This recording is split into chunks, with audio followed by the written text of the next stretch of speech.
Welcome to Mojo Plays. Today we're looking at which AC assassin is the best at actually being an assassin.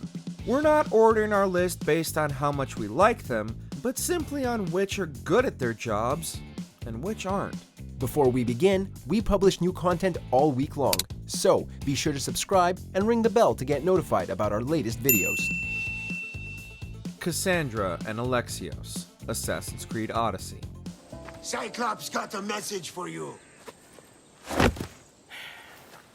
Tell your boss he can stick it. That's for last week! Malaka!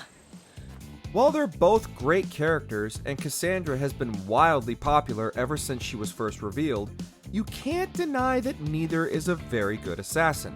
Odyssey was criticized by many for straying too far from the AC formula, with many saying it's a great game, but it's not an Assassin's Creed game. The biggest problem is that you can't assassinate anybody who isn't a low-level, generic enemy. Even brute enemies have enough HP to withstand an attack, and you'll almost definitely need to fight those cultists head-on.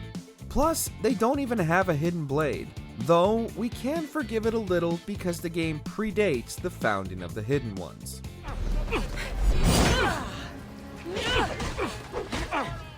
Eivor, Assassin's Creed Valhalla. You have snared my curiosity, brother. What is it? Not yet. Drinks first.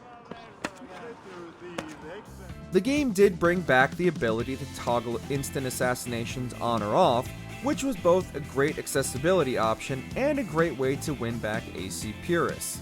But you still have the problem of Eivor not really being an assassin.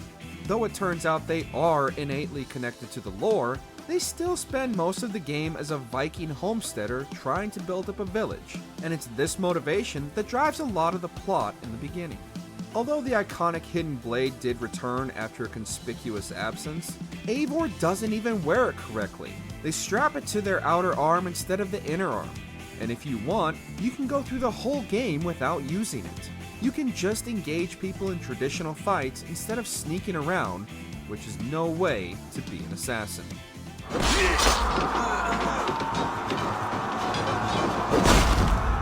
Edward Kenway, Assassin's Creed 4 Black Flag. Su más humilde servidor, el gobernador Laureano Torres y Ayala. We know everybody loves Edward, and he may well be many people's favorite assassin of all, but the fact remains that he actually isn't an assassin for most of Black Flag. It does turn out that many of his pirate allies are working with the Brotherhood, but the game begins with him hunting down and killing one of the few genuine assassins we meet and stealing his dirty clothes. Though there were plenty of annoying tailing missions and segments where you have to crawl through tall grass, Black Flag marked the beginning of Ubisoft's departure from the AC formula. It's difficult to be a stealthy assassin when you're sailing a pirate ship and stealing plunder from Europe's biggest navies.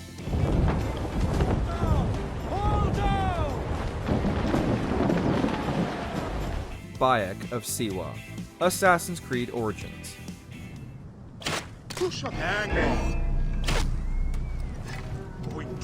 Yet another case of a main character who isn't really an assassin.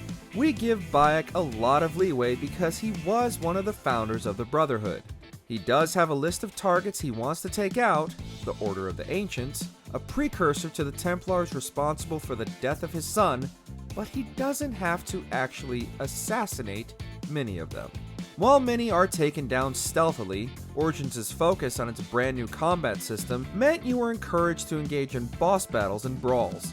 Bayek wasn't really interested in being stealthy, nor did he have any political machinations behind his targets. He wanted to avenge his son, which, while admirable, isn't what the Creed is about. Jacob Frye, Assassin's Creed Syndicate. Phoebe Fry, where do you get it from? The same place as you, Jacob. He's popular for his charisma and many dapper outfits, but Jacob definitely loves chaos more than he loves doing his job properly. Eventually, in Syndicate, the Fry twins have a big falling out because Evie spends more time cleaning up Jacob's messes than doing anything else. While Jacob does enjoy taking his time to properly assassinate targets, he does so in elaborate and theatrical ways, inevitably drawing attention to himself. He even kills Dr. Elliotson in front of an entire room of people if you go for the unique assassination. He does not keep a low profile and never really changes, which definitely makes him more of a liability. Arno Dorian, Assassin's Creed Unity. This is not a just world. This is France. You're a dead man. Oh, step lightly there, you'll hurt yourself. He peaks as an assassin early in the game, proving his loyalty to the Brotherhood after escaping from the Bastille. He even kills his mentor Bellic because Bellic has betrayed the Brotherhood, putting the organization's interests above his father figure.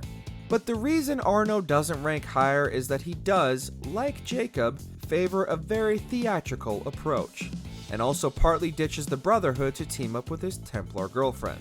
Don't get us wrong, Elise is great and in a lot of ways a better, more interesting character than Arno, but it's still not a good look for an assassin and a Templar to be involved with each other. It was with the goal of ultimately saving Paris and the fragile peace between groups, but can the Templars and assassins ever really be at peace?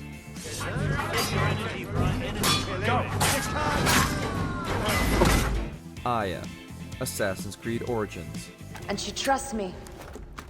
She gave me this to slit his throat.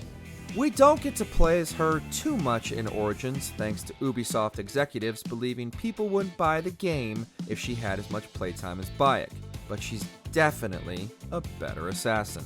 To start, she's actually the one who wants to use her skill to get involved in ancient Egyptian politics and help the people, something the Brotherhood generally does. And she performs some notorious assassinations, killing not only Cleopatra with snake venom, but also beginning the lethal attack on Caesar during the Ides of March. And she's the primary founder of the Hidden Ones at the end of the game, making her the original assassin in a lot of ways. I have renounced Aya. I have killed Aya. I am now the Hidden One, known as Amunet. Connor Kenway, Assassin's Creed 3. I need to find him. Every day I wait, more will suffer. Chin up, friend.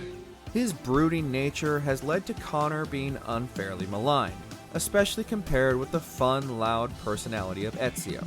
But Connor's a good character nonetheless, and more importantly, he's a good assassin. Though at first he's resistant to what Achilles is trying to teach him and does want to do things his own way, he pretty much single-handedly wins the American Revolution for the Patriots. He also has the responsibility of taking out the Templars' chief agent in the Americas, Haytham, who also just happens to be his own father. It takes a guy very dedicated to his job to dispatch his father for his bosses. Shine. I want answers. Why did Johnson try and buy my people's land? Why was Pitcairn targeting Adams and Hancock? What purpose would Washington's murder have served? Why does your order support the British? Aveline de Grand Prix, Assassin's Creed 3 Liberation.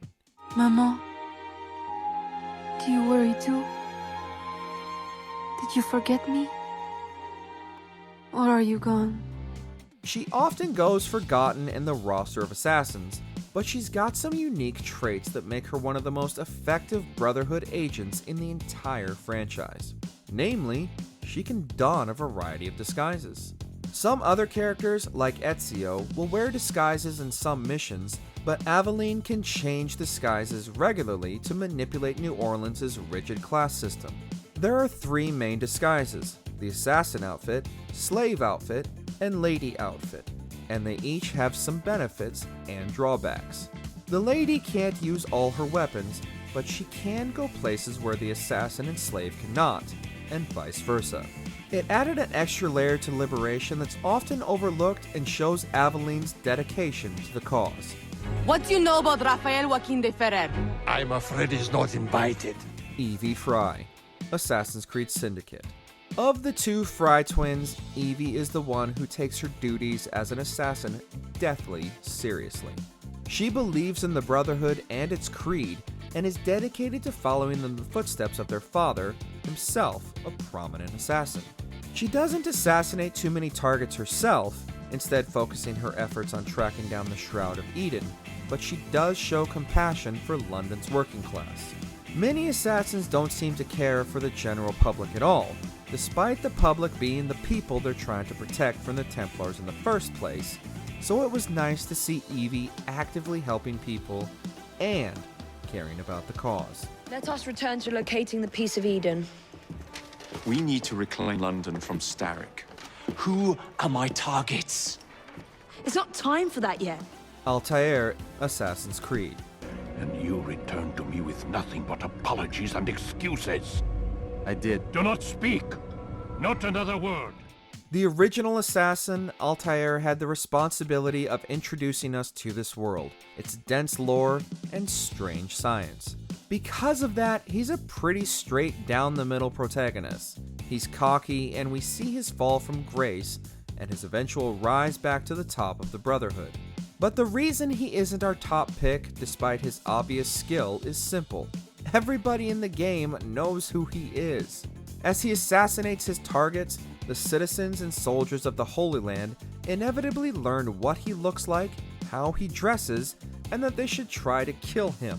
This is so that the game has a rising challenge, but it does mean that clearly, Altair isn't that stealthy. Shay Cormac, Assassin's Creed Rogue. It couldn't be anybody else. Shay is the most powerful, most dedicated, most intelligent, and all-around greatest assassin. Obviously, we're just kidding. He can't be the best assassin, he's a Templar. Now for the real number one. Ezio Auditore, Various.